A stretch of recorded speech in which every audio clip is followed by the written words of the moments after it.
Be a content creator with passion. For a long time, I considered myself an internet marketer, and I also considered myself very burned out. I wasn't earning the truly passive income yet, and I wasn't writing about the things I loved either. Then I changed the way I saw myself and started to think of myself as a content creator. A content creator is very similar to an internet marketer. They do effectively the same job, in that they are creating a brand and promoting it online in order to subsequently profit from sales or ads. The difference is that the content creator does this while keeping the focus purely on creating great content, on the brand and on the logo itself, on the quality and value being shared via articles, etc. The content creator is also far more likely to delve into multimedia as a videographer or as an app developer. The marketer creates content, but when you become a content creator, you start to hone those skills, and you place much more emphasis on creating something worthwhile. Not only does this put you massively in demand and massively help to grow your brand, it also helps to improve your work satisfaction. If you can create videos with high production value, then you can build authority and relationships with your audience much more effectively and quickly. If you can create stunning designs for WordPress sites and logos, then you can sell any product far more effectively by selling a dream rather than just an ebook. If your content is passionately written, people will want to read it, and even Google will pick up on signs like reduced bounce rates. Now you'll be in demand as a marketer, because you can offer things that other spammy marketers can't. Not only that, but you will be happier because you will be pouring your heart into something you love, so that even if it doesn't take off right away, you'll still feel rewarded and you won't give up. If you view internet marketing as a get-rich-quick scheme, then you will be disappointed. In all likelihood, you'll create low-quality content and a spam-filled website. Instead, blog with passion, and you'll build trust and become far more effective at selling. Think about all your favorite websites, blogs, and marketers. Do they seem like they're in it to create a quick buck? Content creation with passion. What sets the great blogs apart from the mediocre ones? What makes you bookmark a blog and go back there on a daily basis rather than seeing it once and opting not to look at it again? There are several things that separate the wheat from the chaff, and knowing that difference is crucial if you want your site or blog to fall into the category of the greats and bring people back time after time. But the most important thing of all is to blog with passion, and you will find that everything else is born out of this, right from the heart. Think about the blogs you like, and head over to those sites for a read. What does the writing have in common? Chances are that each of them feel like they're writing to you. They feel like they're enthusiastic, real people who have a grasp on the subject and that are interested in what they are writing about. These people, by and large, are not blogging because they want to get rich. They are blogging because they genuinely want to write about those subjects. Can you say the same? If you currently write articles by looking up ideas online or on Wikipedia and then rewording what you read, then you aren't really offering anything interesting to the reader, and you aren't entertaining them. Your site will feel lifeless, and if you don't sound enthusiastic, how can you expect your visitors to? Make sure that you want to write each topic, and if you can't find the motivation to write on a particular subject, then perhaps it's time to think about changing the title slightly so that it is more interesting. Keep on punching. If you write with passion and you write from the heart, then this is what's going to keep you going long after you've started to worry that your site isn't going to be a hit. If you can keep writing despite the fact that you aren't sure anyone is listening, then this will mean you're unlikely to ever give up, and it will mean that the site stands the test of time. Otherwise, you'll find that you lose interest in your site as soon as you start to feel deflated. Write for you and not for anyone else, and you will be much more likely to be successful. Be creative. Likewise, your site design and everything else should be creative, and it should look like some thought has gone into it. Did you have a vision and a passion for your site before you created it?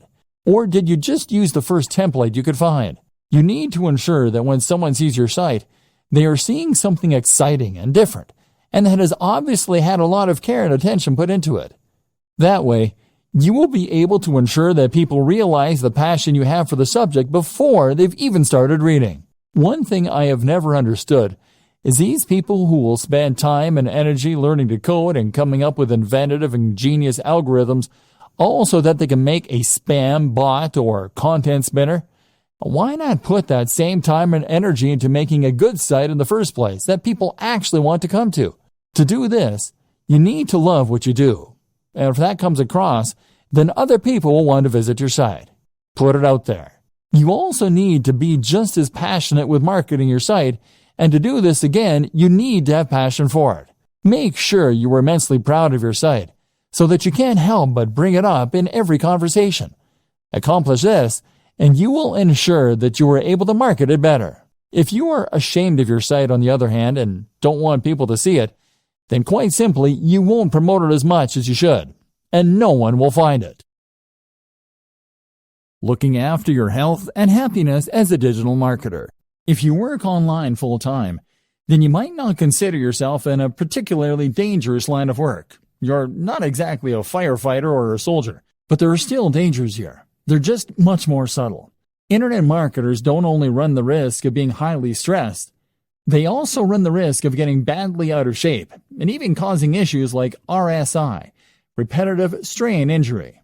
If you want to be the successful type of internet marketer that we discussed at the start of this training, the one who others perceive as a successful and polished entrepreneur who is going places rather than a washed-up bum who doesn't want a real job, then you need to focus on yourself. Not only that, but it is only by focusing on your own health that you do your best work and stand the best chance of success.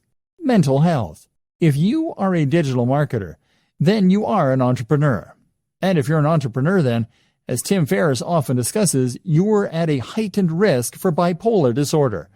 This is a huge emotional roller coaster, and you will have days when you have tons of work and all your projects are going well, and days where it all just seems a waste. This is why it is so important to guard your mental health and to look after yourself, so you can continue to do your best work without becoming burned out or giving up entirely. Some things to consider. Make sure that you really do create a divide between your work and your personal time off. That means turning off your phone, having a separate email account, etc. Try meditation. This is fantastic for improving your ability to compartmentalize in your mind and for ignoring things that don't matter when you're not working. Do things you love and do it for the love. Remove the pressure from yourself. Likewise, remove the expectation that you'll be earning millions this time next year. Try to enjoy the ride. Sleep well and make sure you aren't going to bed late. Eat a healthy and nutritious diet. Exercise. This is especially important considering how static a job digital marketing is. Look after yourself. You might be working from home, but that doesn't mean you can work in the sweats all day. Remember the old adage, dress for the job you want. Take care of your appearance. If you don't have time for basic health and maintenance, strongly reconsider your current business model and your work-life balance. The right gear and setup for staying productive. Looking after your health is important, but you can also see considerable boosts in your happiness and productivity by looking at your tech and setup. The right hardware. One tip that I absolutely recommend to all internet marketers, bloggers, and other internet entrepreneurs is to invest in good technology.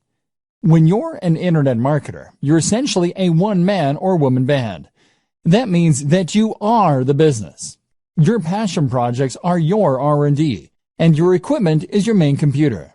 If you are working on a machine that takes 5 minutes to boot up, that gets hot even when it is under even a minor workload and that regularly crashes, then you absolutely must upgrade.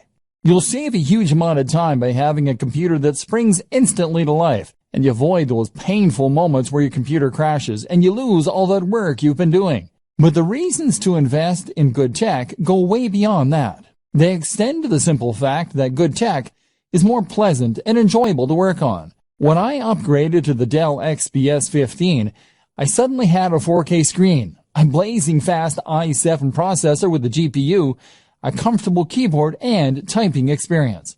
All this made such a difference to my enjoyment of work, and that in turn began to be reflected in the work. I worked better because I enjoyed what I was doing more, and because I could run more software more easily than before, more options became available. Building a productive home office. If you work from home, then you're likely to have found that remaining productive and maintaining focus are two of the biggest challenges you face on a day-to-day basis. For some reason, we find it harder to work when we're not actually at work, and this often results in our mind wandering, or us finding procrastination in all kinds of places. One of the best ways to counter this effect is to design a home office that encourages focus, and that we actually want to work in. If you're working from your own home, then you'll have far more freedom in what you can do with your office space, and you should really take advantage of this fact. At the same time, if you work this way full-time, then you're probably going to spend the actual majority of your life at your desk and or in your office, and as such, you should make the most of it by making it as nice as it can be. This will not only improve your quality of life, but will also ensure that you are as productive as you can be, and always doing your best work. Firstly, then, make sure that you don't cut any corners, and that you're willing to spend a fair amount on your office to make it as nice as possible. The first place to invest this money is in a new desk, and this will have the biggest impact on your work. The desk should fit with the decor of the room, but at the same time, make you feel professional, and be something you want to show off. Sitting at your desk should feel like manning a spaceship, and if it does, then you will feel good about yourself when you work, which will rub off on the quality and quantity of the work you do. The hallmarks of a good desk are to have as many compartments as possible, to have lots of space for working on, and for having or being a part of at least one right angle. The compartments are important, as they'll mean you don't have to keep getting up to get things. At the same time, they just feel organized. And if you feel organized, then your brain will automatically be more organized in the way it stores and processes information. By right angle, I meant that when you sit at your desk, you should have a surface in front of you to work from and a surface to your left or right. The best options will also have a third surface behind you, or to the other side, or it will have multiple layers in front. On these different layers, you should then organize multiple work or information stations. That means multiple computers or at least multiple monitors. It means lots of places to store ring binders, filing cabinets, and folders. And it means lots of places for you to write shorthand notes to yourself. If your desk doesn't come with all these things, then you can use other smaller tables, cabinets, and shelving arrangements all within reach. The reason that this is so important is that it allows you to work on multiple things at once. For example, you can have one monitor for writing a document, while you have another monitor in charge of showing you the relevant information you need to work on. Alternatively, you could have one of your monitors or computers taking care of your email, so that you don't have to keep checking an Explorer every 2 minutes. Meanwhile, you might want to have a work zone for jotting notes, which will mean you can jot things down as they come to you. By the same token, simply having this many different work zones is another way to make yourself feel professional. And with lots of lights and screens surrounding you, you'll feel on top of things, as though you have all the information you need to tackle anything that comes up, and can multitask if necessary. This concept of work zones is the same one that's used in kitchens, and is a great way to stay on top of your work. Another good item to have among these things is a notice board. This will go on the wall behind all of your surfaces, and will be the place to pin up things that you need to remember, which will improve your productivity by preventing you from sitting idly for ages while you rack your brain for what it was you were meant to be doing. Well, this will all look very slick. You should avoid making it look too cold. And a few simple distractions such as desk toys, a cat's cradle, solitaire, etc., can be a great way to prevent yourself from getting more distracted by worse things such as Facebook. And if you choose them well, then they will add to the decor of your work environment. Finally, amongst all this, you should have a swivel chair, which will allow you to spin from one work zone to another without getting up, and to reach all of your storage to get whatever it is that you need. Again, it will also help create that feeling of being at a high-tech workstation and having everything that you need right at your fingertips. And this will mean you feel on top of everything and appropriately effective. My number one tip for boosting productivity and happiness as an internet marketer, though, is to head to coffee shops. In a coffee shop, you get a change of scenery to prevent cabin fever. You are watched, meaning you can't just slack, and you keep your work and private lives nicely separate. The background chatter of cafe patrons and the smell of coffee all add to a highly productive state of mind. Digital nomad.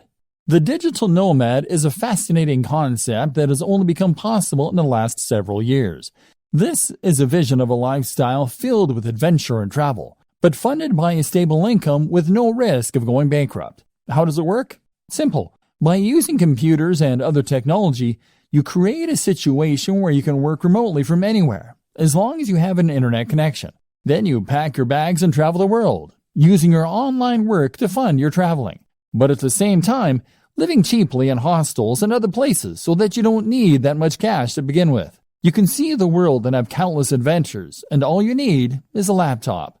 To many, this is the ultimate lifestyle design for the digital marketer, so it seems only fitting that we touch on it here. But is it the right type of lifestyle for you? It's certainly not for everyone. And it's not the only option for true lifestyle design, as some people seem to think it is. Consider the following points before making up your mind. Attachments. The first thing you need to consider if you're thinking of becoming a digital nomad is how many attachments, commitments, and responsibilities you have back home. Technology might give you the freedom to travel the world in principle, but if it means leaving a girlfriend or boyfriend back home who might leave you, then it suddenly becomes a little less realistic. Likewise, you'll have to say goodbye to your friends and family for a while, which is hard for some people too. You can travel with a buddy, of course, but it will be hard to find someone who is willing to drop everything, and even this companion won't stop you from missing the people most important to you. Creature comforts. Another thing to ask is whether you're the sort of person who likes your creature comforts, or whether you think you could live without them. You are going to be staying in some pretty cheap places, and carrying as little as possible on your back. So you should anticipate that you might have to go weeks without a shower sometimes, and that you'll rarely get a nice cup of tea the way you like it. Are you that guy or gal? Tech savvy and entrepreneurial spirit. Remember, in space, no one can hear you scream. And in the Sahara Desert, there is no IT support. Are you going to be capable of getting your computer up and running again if it goes downhill? Will you be able to buy something that will get the job done in the flea market? And likewise, are you the sort of person who is capable of turning a profit without a boss? Are you disciplined to make yourself work when you could be out exploring a new city? And do you have the creativity to come up with the ways you can make money while you're on the road? Remember, being a digital nomad is just one form of lifestyle design. You may decide that you want to change your life by working online, but that doesn't necessarily mean you'll have to go traveling. Think about what works for you, and remember that sometimes fantasies aren't what they're cracked up to be. The program. We've gone over an awful lot in this training and talked about some high-level concepts such as work-life balance, side hustles, prioritizing workloads, and productivity tips. Now let's recap everything we've learned and put it together into a program so you are a happier, healthier digital marketer. If you are an internet entrepreneur or small business, then you will probably often feel as though your resources are being stretched to the point where you're struggling to get everything done. Chances are, you will be juggling multiple tasks at any given time and trying to decide which of your different commitments or side projects should come first. For instance, if you use bootstrapping to fund some of your larger projects, then that will mean you might well have to provide services on a regular basis in order to maintain your funding. Meanwhile, though, if you're doing that, then you will also want to make sure that you actually spend some of your time pursuing those projects that you're more passionate about too, and that could potentially be more profitable in the long term. But then you need to choose which of those projects to invest the most time in, and which to do first, all while completing various administrative tasks and dealing with the other drains in your time, such as, lifestyle design. Key to all of this is to know what you want from life and how your online business fits into this. Do you want a purely passive income that allows you to travel and forget work? Or are you happy to work hard indefinitely, as long as it's on a topic that you enjoy?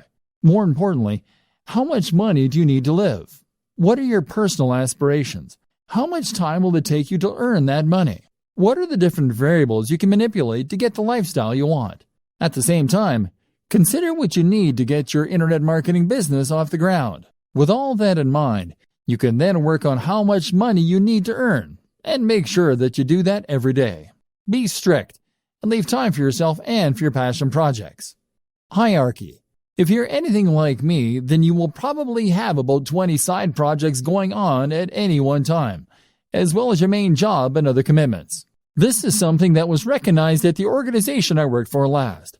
where they said to work using the following guideline: family first, then work, then personal development.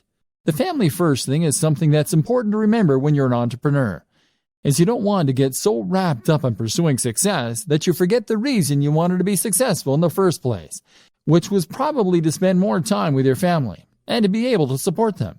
Work then comes before development, which can mean personal development or R&D, because you've committed to your clients and employers when you take on these jobs, and delivering results on time is crucial for your reputation and your continued financial stability.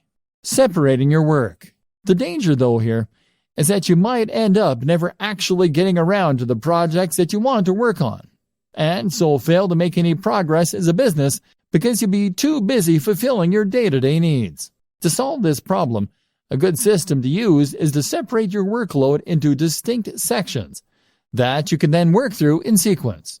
For instance, you might allocate the first half of your day to your immediate pressing tasks and commitments you have to clients.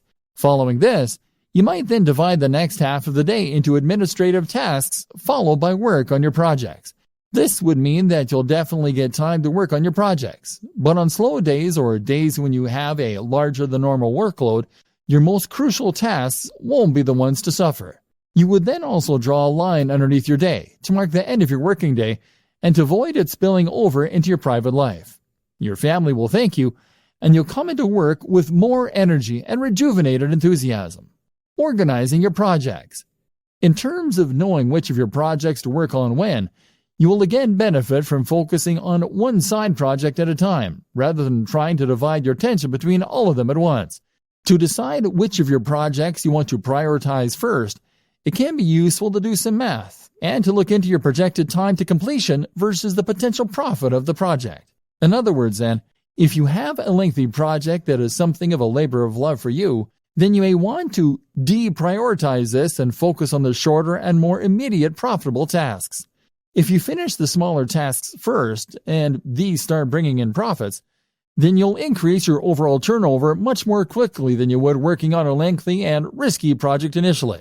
Once you have built up some success and experience, you can then turn your attention to the more ambitious concepts.